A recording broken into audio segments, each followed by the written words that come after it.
আর একটা তাফসীর লিখছেন সুম্মা সাবিলা ইয়াসরা, এর অর্থ হলো আল্লাহ পাক এই দ্বীনের রাস্তাকে, ধর্মের রাস্তাকে, ধর্মকে সহজ করে দিচ্ছেন।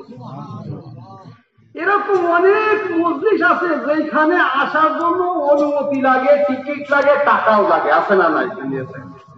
কি বলেন? আবার সেখানে ঢুকলে গুনাহও হয়, ওইখানে মরে গেলে জাহান্নামও যাওয়া হয়, আছে না নাই? এরকম হ্যাঁ, ওই যে কি সরকার, বিজয় সরকার না কি বলে একবার শুনছিলাম, টাকা দিয়ে কত শ্রোতা ঢুকছে, ঢুকে স্টেজে উঠছে, উঠে শুরুতে কি বলছে, 1 সেকেন্ডের নাই ভরসা, শেষ। কি 1 সেকেন্ডের বলেই কি শেষ? তো আল্লাহ পাক দিনের কাজগুলো সহজ করে দিচ্ছেন, যে ইচ্ছা এই মজলিসে ঢুকে সে জান্নাতের মালা পরাই নিয়ে যেতে পারবে। হাদিসের মধ্যে আসছে, আমার বানানো কথা নেই। এক হাদিসের মধ্যে ফিরাই ফিরাই বলি যে লা ইয়াকুদু কওমুন ইয়াযকুরুনাল্লাহা তাআলা ইল্লা হাফাতুহুমুল মালায়েকাতু ওয়া গাশিয়াতুহুমুর রাহমা ওয়া নাযালাত আলাইহিমুস সাকিনা ওয়া যাকারাহুমুল্লাহু ফী মান ইনদাহু। নবীজি সাল্লাল্লাহু আলাইহি সাল্লাম বলেন, যখন এরকম দিনের মজলিস হয়, আল্লাহ পাকের স্মরণের মজলিস হয়, জাকিরিনদের মজলিস হয়, ওই মজলিসটাকে আল্লাহ রহমতের ফেরেশতা ঘিরে রাখে। একটু সুবহানাল্লাহ করতে হবে, কি বলেন?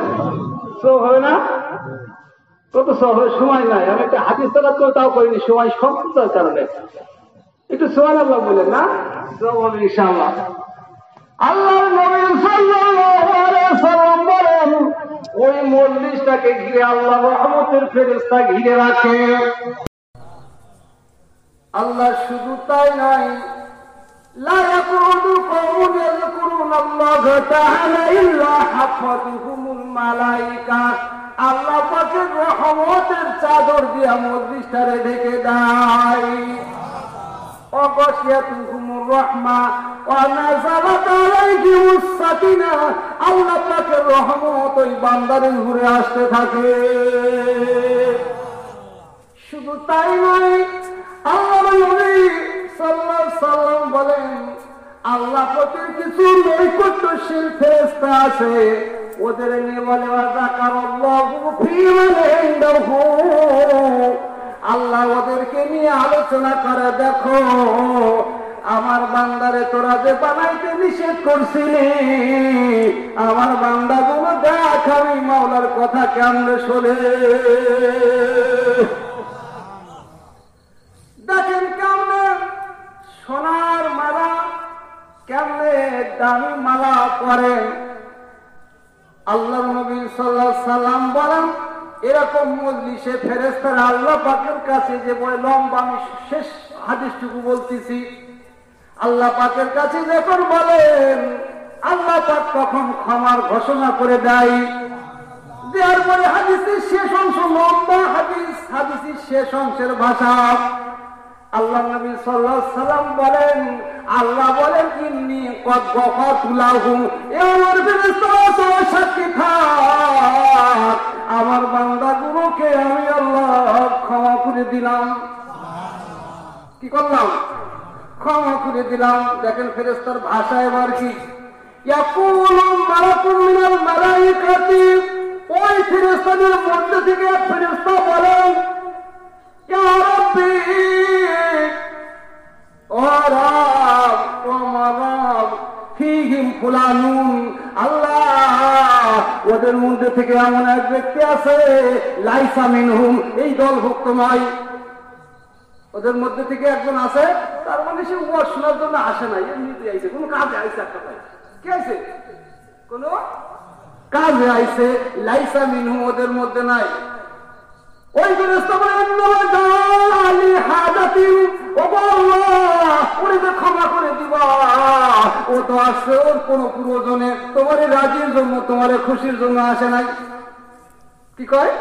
তোমারে রাজির জন্য আসে নাই, তোমার খুশির জন্য আসে নাই। ওই 10 জন 20 জন 50 জন যেরকম আসছে, ওরা এরকম ওই লোকটা এই উদ্দেশ্যে আসে নাই। অন্য কোন প্রয়োজনে আসছে। আল্লাহ ওরে কি করবেন, ওরে কি করবেন? আল্লাহ আমার মাওলার ঘোষণা দেখেন, কলা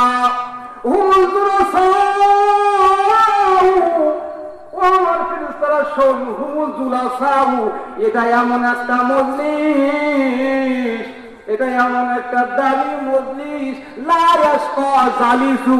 ওই মজলিসের মধ্যে যে ঢুকে যাবে, একবার ঢুকতে পারলে আমি আল্লাহ ওর আর হতভাগা বানাবো না, ওর গলায় আমি স্বর্ণের মালা পরায়া জান্নাতি বানায়া দেব।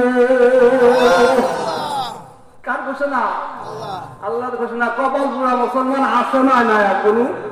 হ্যাঁ, আল্লাহু আকবার। কত মানুষ এখানে, কত মানুষ আপনাদের এই সমাজে। ব্যাপার কি? কপাল পুরা সামান্য কিছু সময়ের জন্য ঢুকে দাও, ঢুকে দাও, জান্নাতি মালা পরা এখান থেকে মাওলা বাইর করবে। আমার কথা নাই, আর একটা হাদিস বলি, সময় তো সংক্ষিপ্ত। নবী সাল্লাল্লাহু আলাইহি সাল্লাম বলেন, আলা আদুল্লুকা ইয়া উম্মত, আমি কি তোমাকে বলে দেব, আলা মিনাকিন হাযাল আমরি আল্লাযী তুসিবু বিহি খায়রাত দুনিয়া ওয়াল আখিরাহ। আমার উম্মতেরা শোনো, আলাইকা, আমি কি তোমাকে এমন সুন্দর একটা মজলিসের কথা বলে দেব, যেখানে বসলে তুমি দুনিয়া এবং পরকাল সর্বদিক থেকে মঙ্গল প্রাপ্ত, তুমি সম্মানিত হইয়া যাবা। ও আমার উম্মত, শোনো, সেটা কি? সেটাও হলো বিমাজালিসি আহলি যিকরি, আমার আল্লাহ ওয়ালাদের মজলিস, আমি আল্লাহ ওয়ালাদের মজলিস, আমি যা করি না আমার দ্বারা আলোচনা করে তাদের মজলিস। সুবহানাল্লাহ। নাই শুরুতে তো বললাম লোক সংখ্যা কম, এই জন্য ফজিলত আছে না নাই? হাদিস কোরআনে ভরো, মানুষকে উৎসাহিত করছে, মানুষ তোমরা বসো, দিনের কাজ করো, ধর্মের কথা শোনো, এগুলো দ্বারাই তোমাদের লাভ হবে। কি হবে? লাভ হবে। এই যে ওয়াজ নসিহত গুলো, এগুলো কি আলেম ওলামা নিজেরা বানাইছে নাকি? কি বল, আলেম ওলামা বানায় নাই, কোরআনের মধ্যেই আসছে। আল্লাহ রাব্বুল আলামিন আল্লাহর নবী সাল্লাল্লাহু আলাইহি সাল্লামকে বলেন, ফাযাক্কির, ও নবী আপনি ওয়াজ করেন, ও নবী আপনি ওয়াজ করেন, ফাইন্না যিকরা তানফাউল মুমিনিন। নবী গো, আপনি ওয়াজ করতে থাকেন, ওয়াজ করলে কি হবে, নসিহত করলে কি হবে, যারা মুমিন তাদের উপকার হবে। যারা মুমিন তাদের অন্তরের পরিবর্তন হবে, তারা দুনিয়া বিমুখ থেকে, দুনিয়ামুখী থেকে পরকালমুখী হবে তারা। নবী গো, আপনি কোরআনের আয়াত দ্বারা কি করেন, তাদেরকে, মুমিনদেরকে ওয়াজ করেন, নসিহত করেন, ওরা এই নসিহত থেকে কি হবে, উপকার হবে। মুমিনদের উপকার হতো নিশ্চিত। আল্লাহর কালাম শুনলে মুমিন ছাড়া বিধর্মীদের কত উপকার হয় না, হয় না? অনেক ইতিহাস আপনারা জানেন, ওমর রাদিয়াল্লাহু তাআলা আনহু জানেন, আর একটা মনে হয় একটু কম জানেন, আমি সেটা বলছি। দেখেন, আল্লাহ পাকের কালাম এমন একটা জাদু, জাদু, জাদু, যেটা মানুষকে কি করে, মানুষকে টেনে টেনে জাহান্নামের পথ থেকে জান্নাতি বানায়। হযরতে আমর ইবনে জাম রাদিয়াল্লাহু তাআলা আনহু, আমর ইবনে জাম রাদিয়াল্লাহু তাআলা আনহু মুসলমান হয় নাই। ইসলামের দলে দলে মানুষ ইসলামের মধ্যে ঢুকছে। আমর ইবনে জাম রাদিয়াল্লাহু তাআলা আনহু 4টা সন্তান, মুআজ, মুআব্বাদ, জাবাল এবং আব্দুর রহমান, এবং তার স্ত্রী গোপনে স্বামীকে না জানায় মুসলমান হয়ে গেছে। কিন্তু স্বামী জানে না। হযরতে আমর ইবনে জাম রাদিয়াল্লাহু তাআলা আনহু তার 4 সন্তান এবং যে স্ত্রী মুসলমান হয়ে গেছে এটা জানে না। ভয় পাইতেছেন, ইসলামের আলো যেভাবে দলে দলে দলে দলে প্রবেশ করতেছে ঘরে ঘরে, না জানি কবে আমার সন্তানগুলো আমার স্ত্রী সহ ওই মানুষটাকে দেখে তার কথা শুনে ইসলাম গ্রহণ করে। ভয় পাচ্ছে কিসের? কবে ইসলাম গ্রহণ করে। এদিকে বিবিতে চিন্তা করছে, আমার কলিজার টুকরার সন্তানকে আল্লাহ ইসলাম দিয়া, আমার গলা ইসলাম ঝুলাইয়া দিয়া, ইসলামের মালা ঝুলাইয়া দিয়া আল্লাহ আমাকে জান্নাতি বানাইছে। ওগো আল্লাহ, যদি তুমি আমার স্বামীকেও ইসলামের মালা গলায় ঝুলাইয়া দিয়া জান্নাতি বানাইতে কত ভালো হইতে। স্ত্রী চিন্তা করে কি, স্বামী যেন কি হয়, মুসলমান হইয়া জান্নাতি হয়। আর স্বামী চিন্তা করতেছে কি, বাপ দাদা ধর্ম ছেড়ে কখনো যেন কি না করে, ইসলাম ধর্ম গ্রহণ না করে। দেখেন দুই দিকে বিপরীত অবস্থা। আল্লাহু আকবার। এরকম অবস্থা চলতে চলতে একদিন আমর ইবনে জামুহ রাদিয়াল্লাহু তাআলা আনহু বিবিকে ডাকছে, বিবি রে আসো শোনো, দেখতেছি যেভাবে ওই মানুষটার দাওয়াতের মধ্যে দিয়ে মানুষ দলে দলে ইসলামের মধ্যে ঢুকতেছে। বিবি আমার ভয় হয়, না জানি কোন দিন তুমি এবং তোমার 4 সন্তান এই ইসলামের মধ্যে ওই মানুষটার কথা ঢুকে বড়। ও বিবি, আমার তো ভয় লাগতেছে, কবে না জানি তোমরা ইসলামের মধ্যে ঢুকে বড়, বাপ দাদার ধর্ম ছেড়ে বিপদ হইয়া যাবে। আসলে তোরা আগেই কি করছে, আগেই ইসলামের গলা মালায় পড়েছে। বিবি ডাকছে, কই স্বামী গো, কত আর আপনার কাছে লুকায়া রাখবো স্বামী গো, আমি এবং আপনার 4 সন্তান সেই ইসলামের মালা গলায় গলায় ঝুলাইয়া জান্নাতেই হয়ে গেছি। বিপদ যে ভয় করতেছিলাম সেই ভয় দেখি এখন বিপদ। ডাক দিয়া কয়, ও স্বামী জানি এই ধর্মের কথা, এই ধর্মের কালাম বড় মজা লাগে। সুবহানাল্লাহ। এই ধর্মের কথা, এই ধর্মের কালাম বড় মজা লাগে গো স্বামী, একটু শুনবেন। আপনার সন্তানদের ডাক দেন, দেখি শোনেন। 4 সন্তানের ডাক দিছে, ডাকার পরে ছোট্ট সন্তানটা মাওলা পাকের কালাম সূরা ইউসুফ থেকে তেলাওয়াত করেন। আলিফ লাম রা তিলকা আয়াতুল কিতাবিল মুবিন ইন্না أنزلناه قرآنا عربيا لعلكم تعقلون।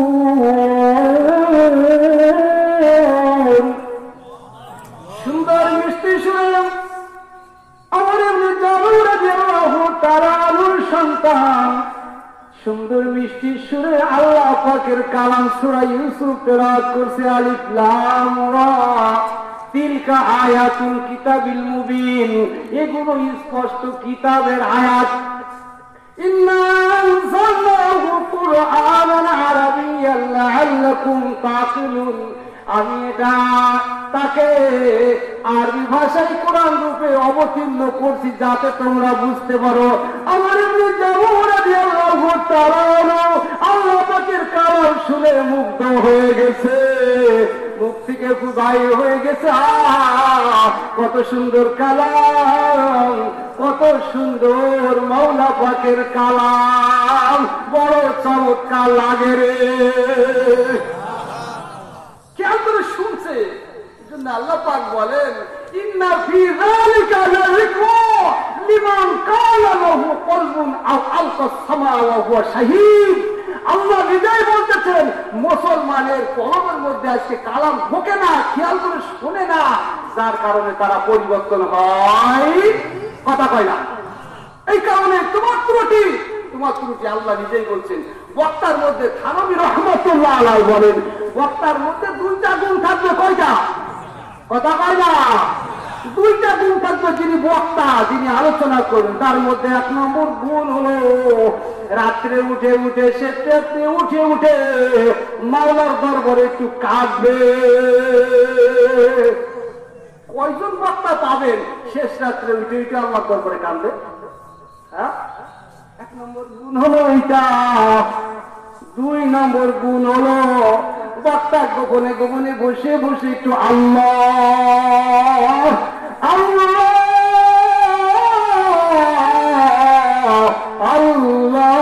আল্লাহু আল্লাহ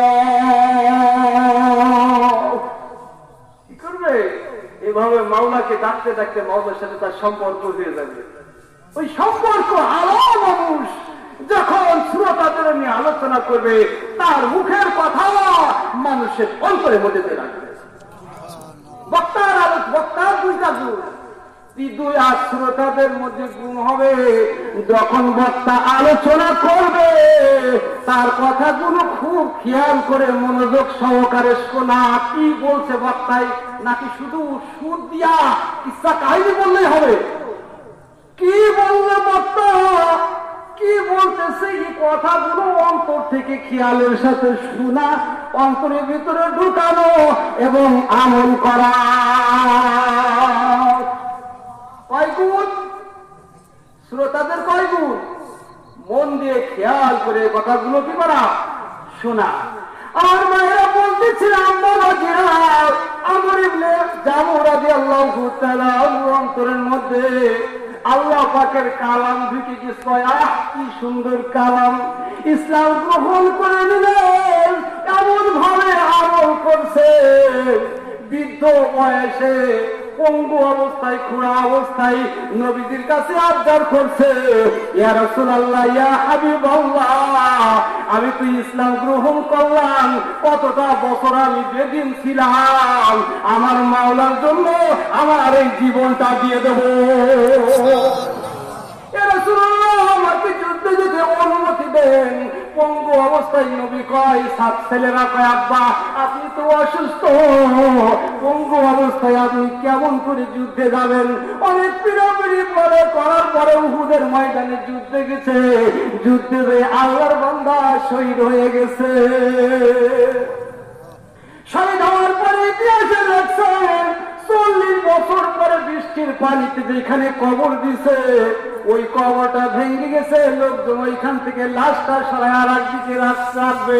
যখন কবর থেকে লাশ খানা উঠাইছে, 1 দিন নয়, 2 দিন নয়, আমর ইবনে জামু রাদিয়াল্লাহু তাআলা 40 বছর লাশ মরার পরে, 40 বছর পরে কবর দেওয়ার পরে যখন লাশটা উঠাইছে, মনে গায়ে কেমন গেল, এই মাত্র তাকে দাফন করা হলো। কেন, কি কারণে? আল্লাহর কালাম শুনে অন্তরে ঢুকাইছে, আল্লাহর কালাম অন্তরে ঢুকাইয়া এমন ভাবে আমল করছে, 40 বছরের মধ্যে আল্লাহ পাক এমন ভালো লাগছে তার আমল, কাপড়ের কাপড়টাও পর্যন্ত আল্লাহ নষ্ট হতে দেয় না। মানুষের আমল কবরের ভিতর থেকে, কবরে দেওয়ার পরে মানুষের আমল কবরের বিভিন্ন আযাব গজব থেকে হেফাজত করে। কি করে? আযাব গজব এগুলো সব কিছু মানুষের আমল, আমলের কারণে মানুষ কবরের ভিতরে দামি হয়। কি হয়? আমল যে যত করবে কবরের মধ্যে যে সে তত দামি হবে, তত দামি হবে কবরের মধ্যে। আমল করতে থাকেন, আমল করতে থাকেন, সময় খুব কম। যাই হোক, এগুলো আমি আনুষঙ্গিক প্রসঙ্গ বললাম। আমার বাবাজিরা ভাইরা, আল্লাহ পাকের কালাম আমি সূরা ফাতিহা সহ সূরা বাকারার 5 নম্বর আয়াত এই তেলাওয়াত করছি। সূরা বাকারার 5 নম্বর আয়াতের সাথে একটা সম্পর্ক আছে, এজন্য আমি সূরা ফাতিহা তেলাওয়াত করছি। সূরা ফাতিহা আমরা সকলেই নামাজের মধ্যে পড়ি না? পড়ি না? যতটা শিখি না। কি বলে মাওলা পাকের কালাম, অনেকে তো জানু না, শিখেও না। দেখেন, বিসমিল্লাহির রহমানির রহিম, আলহামদুলিল্লাহি রাব্বিল আলামিন। আলহামদুলিল্লাহি রাব্বিল আলামিন সূরা বাকারা যে 5টা আয়াত আমি তেলাওয়াত করছি, ওই কথাগুলো বোঝানোর জন্য আমার এই সূরা ফাতিহার কিছু অংশ লাগবে। এর জন্য আমি সূরা বাকারা সম্পর্কে মোটামুটি একটু অর্থটা বলতেছি। আলহামদুলিল্লাহি রাব্বিল আলামিন অর্থ কি? সকল প্রশংসা তমাম জগতের মালিক আল্লাহর জন্য, যিনি সকল সৃষ্টি জগতের পালনকর্তা, সকল সৃষ্টির পালনকর্তা কে? আল্লাহ। প্রশ্ন আসে, আল্লাহ পাক এখানে তার প্রশংসার কথা বললেন। সাধারণত প্রশংসা তো তখনই আসে কোন গুণ বা কোন নিয়ামতের কারণে প্রশংসা আসে। কি বলেন? আপনার গুণ আছে, আপনার স্ত্রীর গুণ আছে, স্ত্রী খুব সুন্দরী, স্ত্রী খুব রান্না বান্না করতে পারে, স্ত্রীর হাতের রান্না খুব মজা, তার একটা প্রশংসা। কেন? তার মধ্যে কি আছে? তার মধ্যে কিছু গুণ আছে না? আল্লাহ পাক কয় আলহামদুলিল্লাহি রাব্বিল আলামিন, সকল প্রশংসা আমার জন্য। কিন্তু আল্লাহ এখানে তো কোনো নিয়ামতের কোনো গুণের আলোচনা করে নাই। কেন প্রশংসা আসলো? কেন প্রশংসা আসলো? এর জবাবে বলা হয় আল্লাহ রাব্বুল আলামিনের অগণিত শত শত হাজার হাজার লক্ষ লক্ষ কোটি কোটি নিয়ামত দিয়ে ভরা। আল্লাহ বলেন ওয়াইন তাউদ্দু নি'মাতাল্লাহি লা তুহসুহা। এ আমার বান্দা বান্দি, তোরা আমার শত শত হাজার হাজার লক্ষ লক্ষ কোটি কোটি নিয়ামত ভোগ করিস, আমি আল্লাহ তোদেরকে কয়টা উল্লেখ করব? কি কর? কয়টা উল্লেখ করব? নিয়ামত ভরা কয়টা বলবো? দেখ, খেয়াল কর, দেখ। অফি আনফুসিকুম আফালা তুবসিরুন। কত নিয়ামতের কথা বলবো। দেখ আমার বান্দা, ফি আনফুসিকুম, দেখ তোর মধ্যেই কত নিদর্শন আছে। আফালা তুবসিরুন, তুই কি দেখিস না? তোর মধ্যে কত নিয়ামত আমি সাজাইছি, পৃথিবীর দিকে তাকানো লাগবে না। শুধুমাত্র তোর 3.5 হাত বডির মধ্যেই দেখলে তুই বুঝতে পারবি আমি আল্লাহ তোকে কত নিয়ামত দিয়ে তোর দেহটাকে সাজাইলাম। কত নিয়ামত দিয়ে সাজাইছি, তুই তোর দেহের দিকে তাকাও। ফি আনফুসিকুম, তোমরা তোমাদের এই দেহের দিকেই নিদর্শন তাকাও। আফালা তুবসিরুন, দেখো না, দেখো না। একটা নিদর্শন দেখেন, মানব যে বাতাস সৃষ্টি করছেন, যাকে আমরা অক্সিজেন বলি, আল্লাহ যদি সামান্য কয়েকটা সেকেন্ডের জন্য অক্সিজেনটা বন্ধ করতেন, আমরা কেউ দুনিয়াতে বাঁচতে পারতাম? বাঁচা সম্ভব নয়। অক্সিজেন নাকের মধ্যে দিলাম, আল্লাহ পাক যদি আবার অক্সিজেনটা ভিতরে ঢুকার পরে কার্বন ডাই অক্সাইড, যেটা দূষিত বায়ু, ওই বায়ুটা যদি আল্লাহ বাইর হতে না দিতেন, সামান্য সময়ে শেষ। কি কর? সামান্য সময়ে শেষ, বেশি সময় লাগবে না। আমরা একবার নয়, দুইবার নয়, কোনদিন কি চিন্তা করছি কে এমন সুন্দর করে নাকের মধ্যে বাতাস ঢুকায়, আবার কুদরতি ভাবে বাইর করে দেয়? জাগ্রত থাকে তত আমরা বুঝতে পারি, যখন ঘুমে যাই তখন আমরা অসহায় হয়ে যাই। ওই অসহায় অবস্থায় আমার আল্লাহ ঘুমাই না। আবার আল্লাহ বলে লা তাখুযুহু সিনাতুন ওয়ালা নাওম। ও বান্দা, তুই ঘুমিয়ে গেছিস, এখন তুই অসহায়, আমি আল্লাহ কুদরতি হাতে তোর নাকের মধ্যে বাতাস ঢুকায় আবার বাহির করে দিই। আমি আল্লাহ কত নিয়ামত দিয়ে তোকে ভরপুর করছি। আফালা তুবসিরুন, আমরা যে খাবারগুলো খাই, দেখেন পেটের দিকে যান, খাবারগুলো খাওয়ার পরে যে পাকিস্তানের মধ্যে খাবার দেয়, যত খায় একটা বলের মতো। কিসের মতো? বাচ্চারা বলের মধ্যে হাওয়া দেয় না?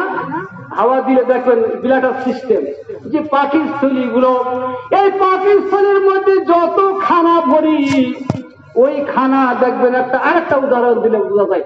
ওই যে মাছ ধরে না, মাছ ধরার একটা যন্ত্র আছে না, মাছ ঢুকতে পারে কিন্তু বাইর হতে পারে না। আল্লাহ পাকের কুদরত আফালা তুবসিরুন। যত খাবার খাও, মাছ খাও, গোশত খাও, বিরিয়ানি খাও, পোলাও খাও, যত খাবার খাও, পাকিস্তানের মধ্যে যে সব খাবার গুলো ঢুকতে পারবে কিন্তু বাইর হওয়ার কোনো কায়দা নাই।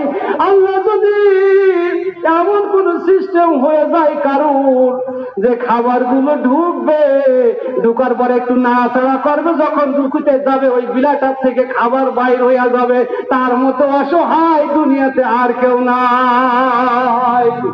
কিন্তু যতই চাপ দেওয়া পেটের উপরে, আল্লাহ এমন মেশিন ফিট করে রাখছে রে, আল্লাহ যতই চাপ দাও ওই বিরাটার থেকে সামান্য খাবার বাইর হয় না।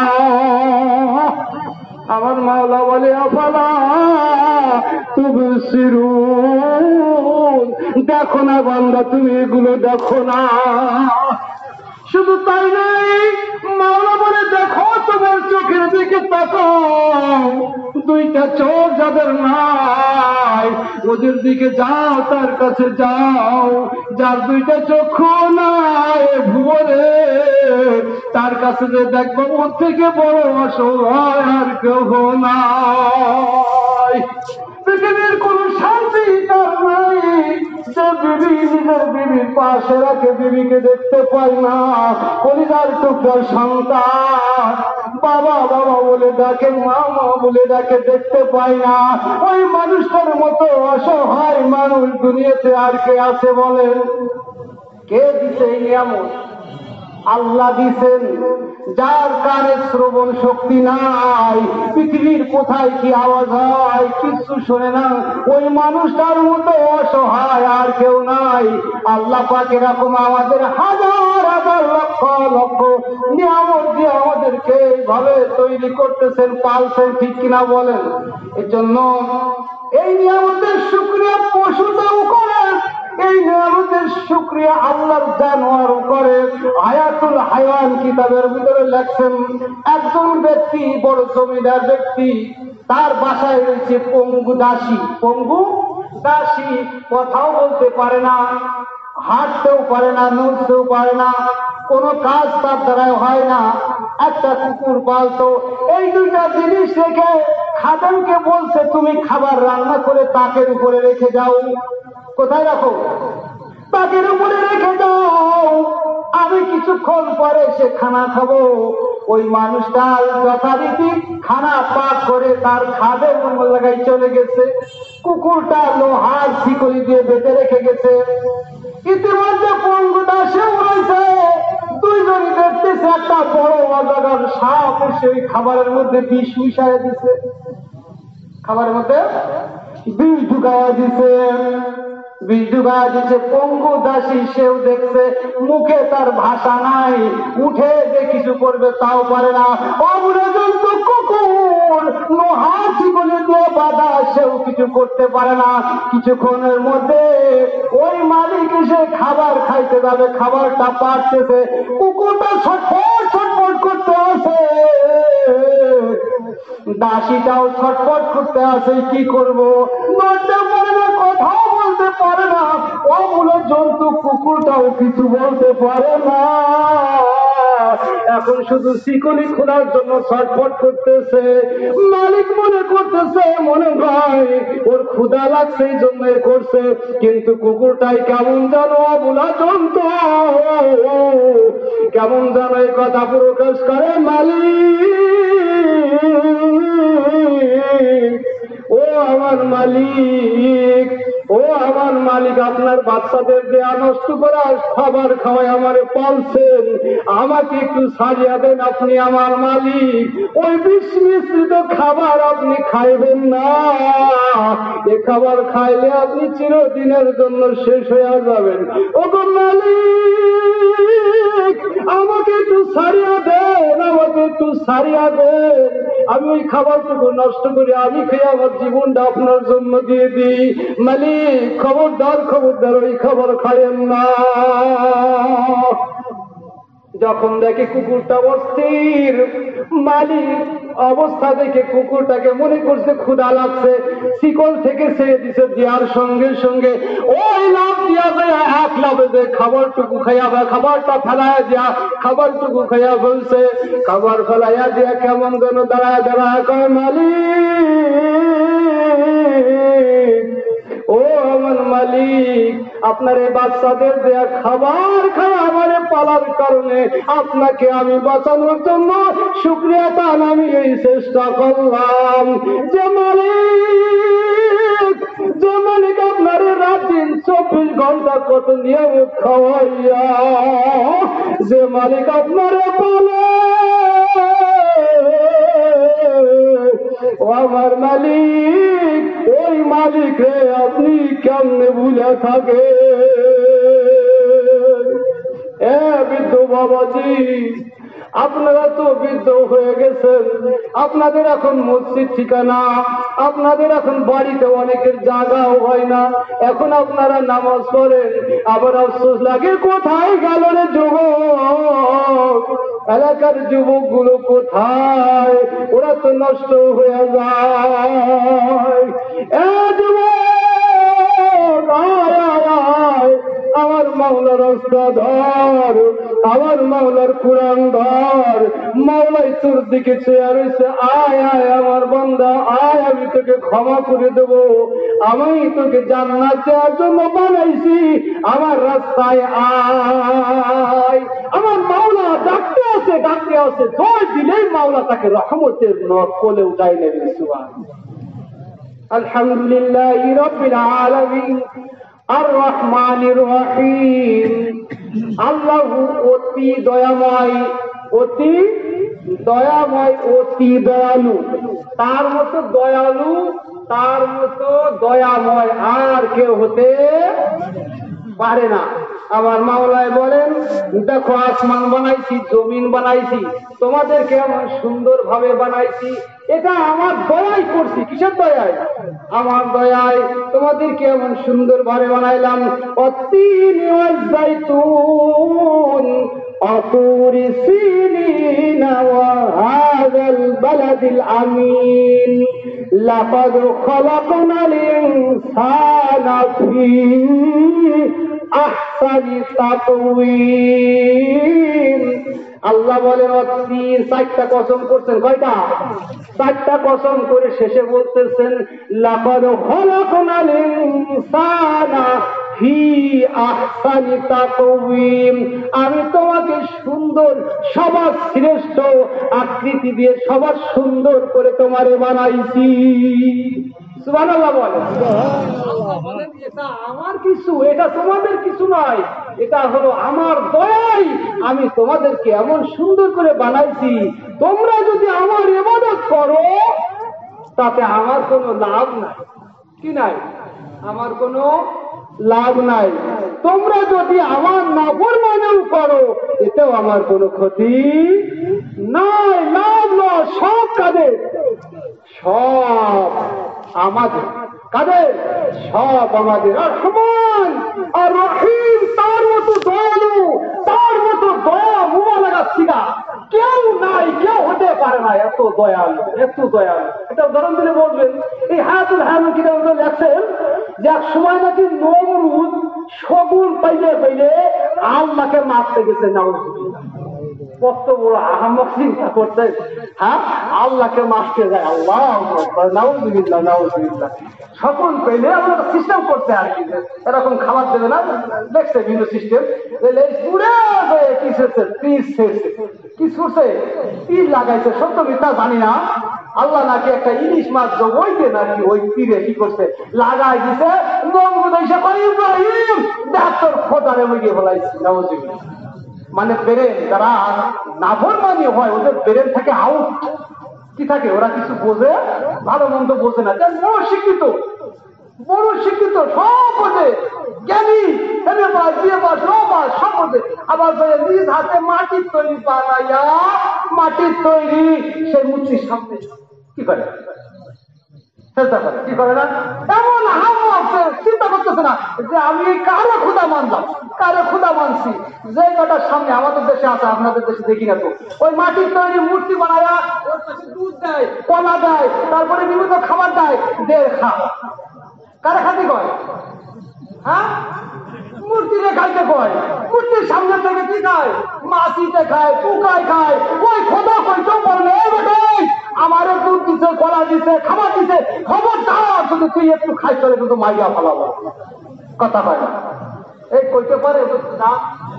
আল্লাহ কয় দৌবা তলিব ওয়াল মাতলুব, ও তোরা দুর্বল, তোদের ক্ষুধাও দুর্বল। কি কর এমন দুর্বল, বেরেন আউট, বেরেন আউট, কিছু বুঝতে পাই না। ওরা হলো আউট আলা বেরেন। কোন কথা বলছিলাম?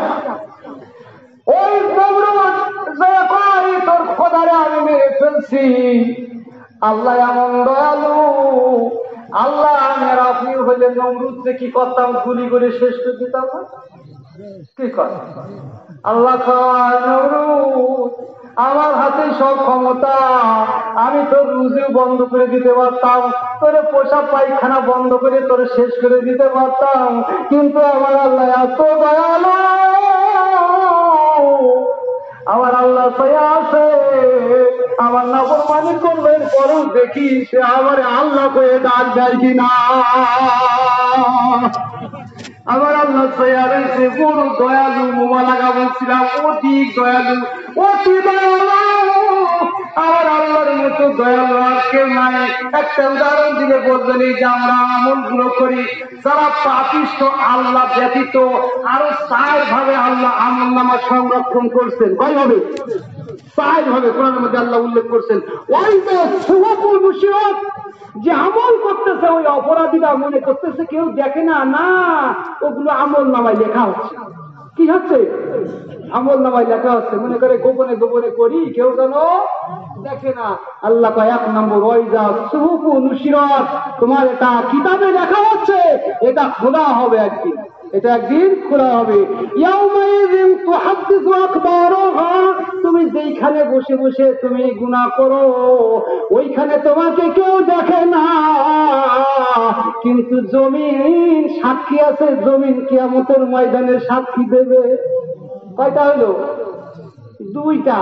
3 নম্বর কিরামান কাতিবিনা ইয়ালামুনা মা তাফআলুন, ফেরেশতা আছে না নাই? 2 কাদের আছে। কয়জন হলো? 3টা। 4 নম্বর হলো আল ইয়াউমা নাখতিমু আলা আফওয়াহিহিম ওয়া তুকাল্লিমুনা আইদিহিম ওয়া তাশহাদু আরজুলুহুম বিমা কানু ইয়াকসিবুন। এই 4 নম্বর সাক্ষী আল্লাহ কয় তোর জবানটাকে আমি বন্ধ করে দেব, তোর হাত বলবে আল্লাহ এই হাত দিয়ে আমার এই কাজ করছে, পা দিয়ে এই গুনার কাজ করছে, চক্ষু দিয়ে এই গুনার করছে, কান দিয়ে এই গুনাহ করছে, সব অঙ্গ প্রত্যঙ্গ কিয়ামতের ময়দানে সাক্ষী হয়ে যাবে। এই 4 প্রকার সাক্ষী আল্লাহ তো দেখতেছেন, তা বলেন। দেখেন কত দল আশ্চর্য লাগে, গুনাহ করতেছে, আল্লাহ আবার কুরআনের মধ্যে দোয়াও শিখিয়ে দিয়েছে। এ আমার বান্দা, 3টা শর্ত সাপেক্ষে যদি তুই আমার কাছে দোয়া করতে পারিস, তা রব্বানা ওয়াফু আন্না ওয়াগফির লানা ওয়ারহামনা ইন্নাকা আনতাল গফুরুর রহিম। রব্বানা ওয়াফু আন্না ওয়াগফির লানা ওয়ারহামনা আনতা মাওলানা ফানসুরনা আলাল কওমিল কাফিরিন। আল্লাহ একদিকে বান্দা গুনাহ করতেছে, অপর দিকে দোয়া শিখায় দিচ্ছে, আমার বান্দা 3টি শর্তে যদি তুই আমার কাছে এভাবে দোয়া করতে পারিস, রব্বানা ওয়াফু আন্না, ওগো আল্লাহ আমার গুনাহকে ক্ষমা করে দেন। সুবহানাল্লাহ। রব্বানা ওয়াফু ফাফু আন্না, আল্লাহ আমার গুনাহকে ক্ষমা করে দেন, ওয়াগফির লানা, আল্লাহ আমার দিল থেকে হিংসা বিদ্বেষ টাকাপুরি অহংকারী সব কিছু এগুলো দূর করে আমাকে ক্ষমা করে দেন। ওয়ারহামনার মধ্যে থানভী রহমাতুল্লাহ আলাইহি 4টা তাফসীর লিখতেন। কয়টা? 4টা তাফসীর আলেমরা বলবে এই দুয়ার মধ্যে। ওয়ারহামনা, আল্লাহ আমার সব কাজগুলো তোমার জন্য করার তৌফিক দান করো। 1 নম্বর। কয় নম্বর? 1 দুয়ার মধ্যে 1-4। ওয়ারহামনা, আমার সব কাজগুলো তোমার জন্য করার তৌফিক দান করো। এক কথায় রিয়া না হয়। আরহামনা, আরহামনা, আল্লাহ আমার রুজির মধ্যে বরকত দান করো। কয়টা হলো? 2টা। আরহামনা, আল্লাহ আমার হিসাব সহজ করে দাও। কয়টা হলো? 3টা।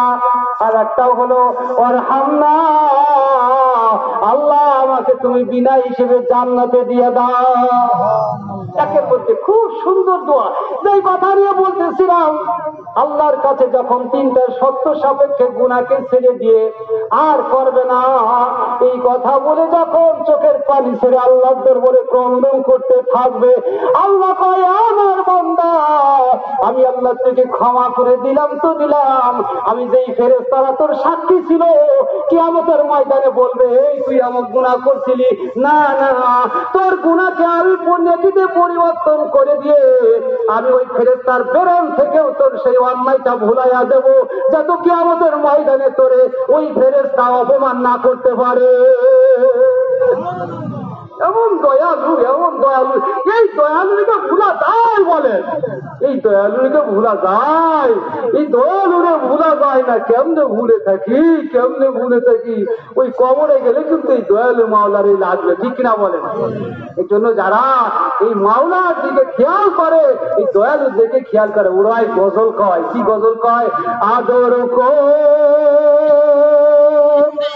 রিয়া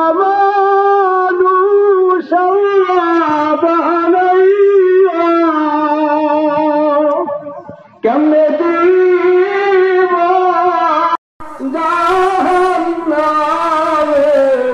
ফেলিয়া, কেমনে দিব জাহান্নামে ফেলিয়া।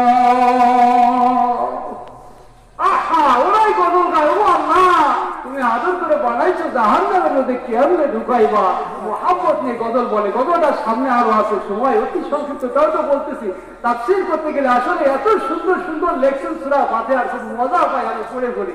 তো যাই হোক, মাওলা রহমান আর রহমান আর রহিম, আল্লাহ অতি দয়ালু, আল্লাহ দয়াময়, মালিক ইয়াউমিদ্দিন। আল্লাহ কিয়ামত দিনের মালিক। খেয়াল করে শোনেন, মজা লাগবে। কিয়ামত দিনের মালিক অর্থ কি? এ তো বুঝি আমরা যে কিয়ামত দিনের মালিক। কিয়ামত দিনের মালিক আল্লাহ। মুফাসসিরিনে কেরাম লিখছেন আল্লাহ কিয়ামত দিনের মালিক। কেন এই কথা বললেন? দুনিয়ার মালিক কি আল্লাহ নয়? কি কন? প্রশ্ন আসে না? কি কন? এই যে আমরা এই সব কিছু ঘর বাড়ি টাকা পয়সা জমি জমা এগুলো কার? আল্লাহ। তা আল্লাহ কয় কিয়ামত দিনের মালিক। দুনিয়ার মালিক কিরা? দুনিয়ার মালিক আল্লাহ। কিন্তু আল্লাহ কিয়ামতের মালিকের কথা কয় কে? মালিক ইয়াউমিদ্দিন, কিয়ামত দিনের মালিক। আল্লাহ কয় কিয়ামতের মালিক, তাহলে দুনিয়ার মালিক কে? মুফাসসিরিনে কেরাম লিখছেন আল্লাহ দুনিয়ার এই ক্ষমতা, দুনিয়ার টাকা পয়সা বাড়ি গাড়ি সামান্য সময়ের জন্য, কিছু সময়ের জন্য মানুষের হাতে ছেড়ে দিছে। ছেড়ে দিয়ে পরীক্ষা করছে তোমার ক্ষমতা দেখি তুমি আমার জন্য কাটাও না কার জন্য খাটাও। কি কর? তুমি যে ক্ষমতা পাইলে আমি তো তোমাকে দিছি, তুমি কি আমার রাস্তায় কাটাবো না তুমি তোমার মন মতো ক্ষমতা চালাইবা? পরে বলছেন মালিক ইয়াউমিদ্দিন, তোমাকে পরীক্ষা করার জন্য আমি দুনিয়াতে সবকিছু দিলাম। আর স্মরণ রাখো, তুমি যে অহংকারী, টাকা বুড়ি, টাকা পয়সা পাইয়া গাড়ি বাড়ি পাইয়া তুমি নিজেরে মনে করো না, স্মরণ রাখো, স্মরণ রাখো কিয়ামতের ময়দানে তোমার এই বাহাদুরি কিছুই থাকবে না। ওই দিনের মালিক কিন্তু একমাত্র আমি আল্লাহ। ওই দিন তোমার বাহাদুরি কিছুই থাকবে না, স্মরণ রেখো কিন্তু আমি কিয়ামত দিনের মালিক। এখন বলেন ইয়াকা না'বুদু ওয়া ইয়াকা নাস্তাঈন, ওগো আল্লাহ আমরা আপনার কাছে সাহায্য চাই, আমরা আপনারই ইবাদত করি, আপনার কাছে সাহায্য চাই। ইবাদত আল্লাহর কেন করব? মানুষের তিনটা জামানা, তিনটা কাল, অতীত, বর্তমান আর ভবিষ্যৎ, এই তিন জামানায় দেখেন আল্লাহর সহায়তা ছাড়া বাঁচার কোনো উপায় নাই। ওগো আল্লাহ এক সময় আমরা অস্তিত্বহীন ছিলাম, এই অস্তিত্ব দান করছে কে বলেন? এক সময় অস্তিত্বহীন ছিলাম, মাওলাই মায়ের পেটে 7টা পর্দার মধ্যে থেকে এমন সুন্দর করে করে লালন পালন করছে, মাওলাই লালন পালন করে আমার আপনার মায়ের পেটের মধ্যে থেকে বাইর করে নিয়ে আসছে। কি যখন মায়ের পেটের মধ্যে ছিলাম একেবারে অসহায় ছিলাম না? ওই দেখেন কিছু গজলে পড়ে, যখন তোমার কেউ ছিল না তখন ছিলাম আমি, এখন তোমার সব হয়েছে পর হয়েছি আমি, আবার যখন কেউ থাকবে না তখন থাকবো আমি। কি কর ঠিক আছে না কথাটা? মায়ের পেটের মধ্যে তোর দেখা শুনুর কেউ ছিল না, আমি আল্লাহ কুদরতি ভাবে তোকে লালন পালন করছি, তুই অস্তিত্বহীন ছিলি, আমি আল্লাহ তোকে মায়ের পেটের মধ্যে খাওয়ায় লালন পালন করে দুনিয়া থেকে নিয়ে আসলাম। শুধু তাই নাই, মাওলানা মায়ের পেটের ভিতরে কেমনে কুদরতি ভাবে লালন পালন করছে, আশ্চর্য লাগে। দেখেন আল্লাহ যখন নারীরা পেটে বাচ্চা ধারণ করে, ধারণ করার সময় আল্লাহ ইচ্ছা করলে মুখ থেকে তাকে ওই রক্ত পান করায় লালন পালন করতে পারতেন। কি করে একটু বোঝার চেষ্টা করি। হ্যাঁ, মুখের মধ্যেই তো ওই নারীর রক্তটা বন্ধ হয়ে যায়, ওইটা দিয়ে খাওয়াইতে পারতেন, কিন্তু ওইটা না খাওয়াইয়া মায়ের নারীর সাথে সন্তানের নারীর একটা সম্পর্ক করে দিয়ে ওই রক্ত দিয়া মাওলাই এই সন্তানকে আস্তে আস্তে আস্তে আস্তে বড় করে। আমার মাওলার বড় ইচ্ছা, ও আমার বান্দা তুই আমার আমি আল্লাহ পবিত্র, আমি আমার পবিত্র নাম খানা ধরে জবান দিয়ে ডাকবি, আমি আল্লাহ তোর জবানটাকে পাক রাখলাম। ও বান্দা ডাকবি, এখন আল্লাহ পবিত্র রাখলেন, পাক রাখলেন, আর এই জবান দিয়ে করে আমরা ফু কি কর। হ্যাঁ টানি না এমন গন্ধ মাথাটা শুনে না। আমি কিতাবের নাম করছি কিন্তু খালিদ রহমতুল্লাহ মাওয়ায় যে আসামি কিতাবের মধ্যে লেখছেন, এই যে বিড়ি খাই যারা ভালো করে বুঝলেন, আর পরে শুনতে পারবেন না, যারা রেকর্ড করতেছে ভালো করে বুঝেন, যাদের মুখে আল্লাহ প্রদত্ত গন্ধ, কি প্রদত্ত কিতাবের নাম বলছে কিন্তু পরে শুনতে পারবেন না, আল্লাহ প্রদত্ত, আল্লাহ দিছে মুখে গন্ধ, এমন গন্ধ পাশে গেলে জামাতে নামাজ পড়লে কষ্ট হয়। কি হয় পাশে নামাজে গেলে? মুসলমান ভাইয়ের যাতে কষ্ট না হয় এজন্য কিতাবের ভিতরে লাগছে যে তুমি একা একা নামাজ পড়ো, ওর পাশে যাইও। দিছে কিনা গন্ধটা? কথা কয় না, বিড়ি খাওয়ার দল এখন কে দিছে? আল্লাহ দিছে। মাসালা কি? একা একা নামাজ পড়বে, আমার পাশের ভাই কষ্ট হবে, বিড়ি খাওয়ালার একটু কষ্ট পাবে না। কত মানুষ আমার হাত দিয়ে সঙ্গে তো করতেছে, অনেক মানুষ আছে, বিড়ি খাওয়ালা কষ্ট পাবে। সময় মনে হয় সবাই সংক্ষেপের দিকে না,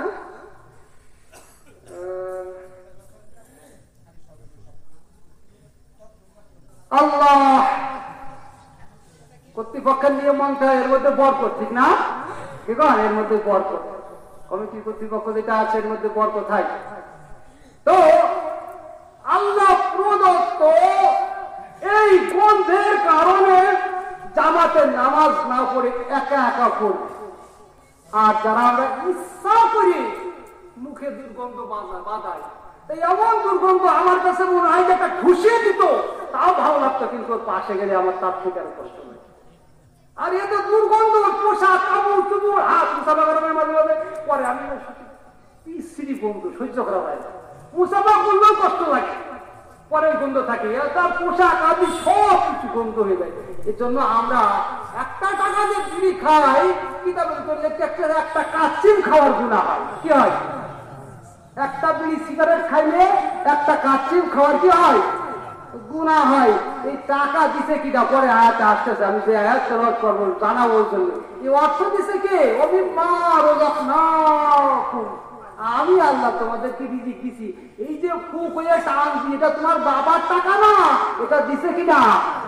আল্লাহ দিছে। সাবধান হইতো, এই টাকাটার হিসেব দেওয়া লাগবে, এই টাকার হিসেব দেওয়া লাগবে। যারা বিড়ি খায় না ওরা খুব খুশি হচ্ছে, আর যারা খায় তাদের মুখগুলো মোদি হয়ে যাচ্ছে। কি বলেন? লাভ আছে, লাভ আছে। আলহামদুলিল্লাহ, আমার এখানে অনেক মানুষ এত কঠোরপন্থী বিড়ির উপরে হাতে হাত দিয়ে আল্লাহ তৌবা করছে। বহু মানুষ আছে আলহামদুলিল্লাহ। আপনারা তো কাছে পায় না, এগুলো খেয়েন না, এগুলো খেয়ে কোনো লাভ নাই। পরকালের ক্ষতি, দুনিয়ারও ক্ষতি। কি বলে? তা বলছিলাম, যাই হোক এখনই আল্লাহ, আমি তো যে মূল জায়গায় যাতে আমার ওই কথাটা বুঝাচ্ছিলাম। যাক ভাই, তাহলে আমরা কি করবো? আল্লাহ চাই যদি আমি তো আপনাকে স্থানীয় মতোই আর কি, মূল কথাটাই যাতে বললাম না। এখন বিষয় হলো তো ভাই, একটু কথা বললে শুরুতে কিছু গুছাই তো নিয়ে আসা লাগে। কি বলেন? সেই জায়গায় যাইতে বললাম না, ওইখানে থাক ইনশাল্লাহ। আল্লাহ পাক যদি আবার নিয়ে আসে, নিয়ে আর ইনশাল্লাহ আবার বলবো। তা আপনাদের সুন্দর মসজিদ খানা আপনারা একটু সুন্দর করতে চান না? আল্লাহ ওই যে শেষের আয়াতে আসতেছে, পাঁচটা গুণের মধ্যে এই একটা গুণ আল্লাহ উল্লেখ করছেন। তারা সিরাতাল মুস্তাকিমের পথে চলতে চাও, জান্নাতের রাস্তায় চলতে চাও, জান্নাতে উঠতে চাও, জান্নাতের মধ্যে ঢুকতে চাও, তারা সিরাতাল মুস্তাকিমের পথে যাও। রাস্তা কয়টা? রাস্তা দুইটা, একটা হলো সিরাতুল দাল্লিন আর একটা হলো সিরাতুল মুস্তাকিম। এই দুটো রাস্তা, এর মধ্যে সিরাতুল মুস্তাকিমের রাস্তায় যারা চলতে যাবে, আল্লাহ সূরা বাকারার মধ্যে 5টা গুণ উল্লেখ করছেন। এর মধ্যে একটা আছে ওমিম্মা রাযাকনাহুম ইউনফিকুন, আমি আল্লাহ ওদেরকে যে রিজিক দিয়েছি ওর থেকে তারা খরচ করবে। রিজিক দিয়েছে কে? আল্লাহ। সব খরচ করতে পারে, কিন্তু ওয়ামিন মা বলতেছে ওর থেকে সামান্য কিছু খরচ করবে, ও সব না কিন্তু কিছু খরচ করবে।